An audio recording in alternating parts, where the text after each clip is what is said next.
It's day 68, November 28th. Despite us having the adventures on the Palafair dock and the runway dig at Hydra Island in the previous episode, this episode takes place the day before that. When Jack, Kate and Sawyer wake up on Hydra Island, another character wakes up, John Locke. This scene is a reference to the pilot, when Jack woke up in the bamboo field, and this is quite peculiar. In my video on the season 2 finale, I said that all 4 characters down in the Swan Station went in contact with a great energy underneath it. Something happened to them. Either it was time travel like Desmond experienced or something else. Charlie came back immediately after the implosion, confused.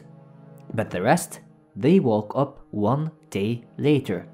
So you're gone for a whole day after a massive hatch detonation. You don't call, you don't write. This begs the question, what happened? The most obvious is that the island placed them there. They were all deep underground, so in the real world, the collapse of the Swan Station would have crushed them. But the island is special. The island teleported them to a grass field not too far from the station. Either the characters were unconscious for 24 hours, or the island beamed them out a day later.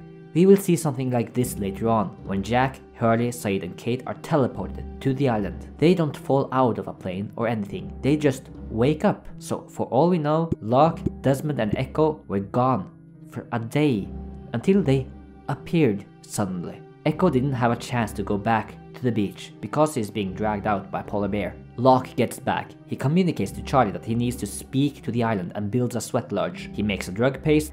Locke sees Boone in a vision. I need to pause it a little bit to talk about Locke's vision. It's riddled with foreshadowings and references. First of all, he is communicating with the island from inside a church. Not only could this foreshadow the pocket of energy underneath the church in Los Angeles, but also reinforce the connection between the characters, the island, and religion, as witnessed in the series finale. Within the vision we see Charlie, Claire and Aaron are together. Boone says they'll be fine for a while, suggesting that the happy family they have now won't last forever. It is establishing the clues for season 3, that Charlie will be the one to perish. No matter what I try to do,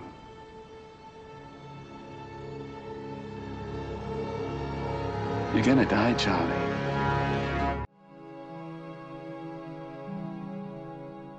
Said, Jin and Sun, they are grouped together, since they are on the sailboat, but in the future, they will all die at the same time. Hurley is behind the counter. He works at the airport. The only airport employees played by lost characters are Ben and Hurley. Hurley punches in the numbers while Ben is a security guard. I feel like that is a nice foreshadowing of them leading the island. Hurley, being the booking operator, is like a gatekeeper, allowing you to come on the plane in his future protector role, letting people come to the island. We will later establish a connection between the numbers and Jacob, so this fits nice with both Hurley and Ben. Desmond is a pilot. He comes down the escalator with 3 flight attendees. He's neither a passenger nor an airport employee. He's a different piece in the puzzle. Boone says he's helping himself, and after he turned the failsafe key, his mind went to a different place on the other side of the planet, to another time, and he wakes up naked, likely a reference to the Terminator.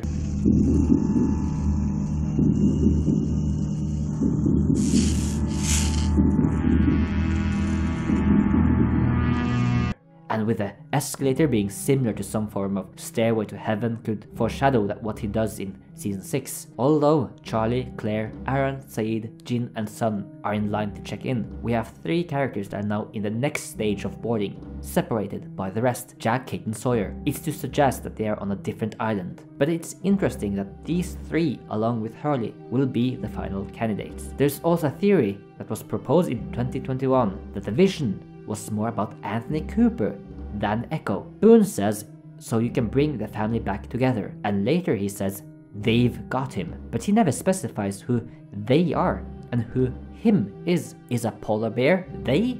Is him Mr. Echo? Or is it Cooper? After all, Cooper is family. And then there is Boone telling Locke that he has to clean up his own mess. The question is who or what Locke's own mess even is. This is brought up in the brig. What? You're not taking him? It's your mess, John. Why would we clean it up? I love this theory and I love this vision. There's so much to interpret to it. Back to the episode. The polar bear has taken Echo to the cave. Locke goes to find Echo and discovers he was dragged off by a polar bear and tells Charlie to go back. They find the Swan Station has imploded.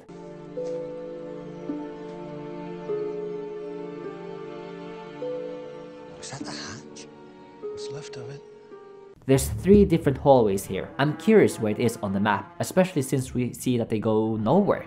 I think it's likely this here, and this one here, maybe? We don't see any of the walls from the living area. We don't see the computer dome or anything that looks like the Swan interior we saw last season. So it's anyone's guess. Having it be the middle of the electromagnet makes sense to me. The polar bear is close by. It has eaten a boar.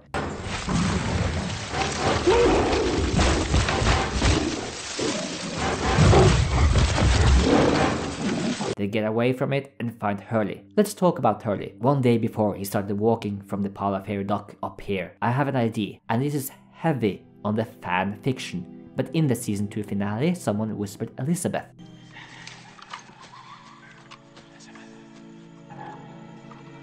And in my video I proposed the idea that Libby was a whisperer. But she won't be stuck as a whisperer for a long time, since she is not stuck on the island when Michael is a whisperer. Hurley has been walking for a long time, but since he didn't get lost in the jungle, actually coming back to the beach camp in a very good time, got me thinking of a theory that Libby was with him along the ride. Kind of like a spirit guide. Not that he could see her yet, but she could see him, and helped him on his way back, going through the various valleys, leading him away from the Rousseau's traps. There's not a lot of characters that have walked from one side of the island to the other, so it's a great training exercise for him. Libby leading him on a nice path without leading him into danger, until she fades away going to the afterlife, right before he meets his friends. And he sent me back to tell everyone else that we can't ever go over there. When that dude we had in the hatch, Henry, he was there. He's like their leader. It's interesting that Hurley mentions this. Hurley never met Henry. He only knew about him after Jack had revealed to the group about him. However, when they met him on the dock, Ben says hello again. Hello again. And you let me go, set me free. You lived up to your word. Meaning that Hurley figured out himself that this guy on the dock is the Henry guy that was kept up in the armory. Hurley heads back. He finds Desmond. Locke and Charlie go here, and Locke enters the polar bear cave with a torch. This is filmed at Kaumana Caves, a lava tube cave on the Hilo side of the big island of Hawaii. A tourist attraction where visitors can explore the vastness of a lava tube created by an 1881 flow from the volcano of Mauna Loa. This is the only time the Lost crew went to the big island to shoot scenes. The cave is also quite damp and cool, which makes sense for a polar bear lair. In Lost, this lava tube was likely created by the volcanic eruption of the island's volcano. This is why I've placed the location here close by the crater. This is the lair of the polar bear. As of now, we have one dead polar bear over here, likely rotting away as we speak, and one over here. This could be the same polar bear that attacked Walt in season 1, but also the same polar bear that was near Rousseau's shelter in season 1.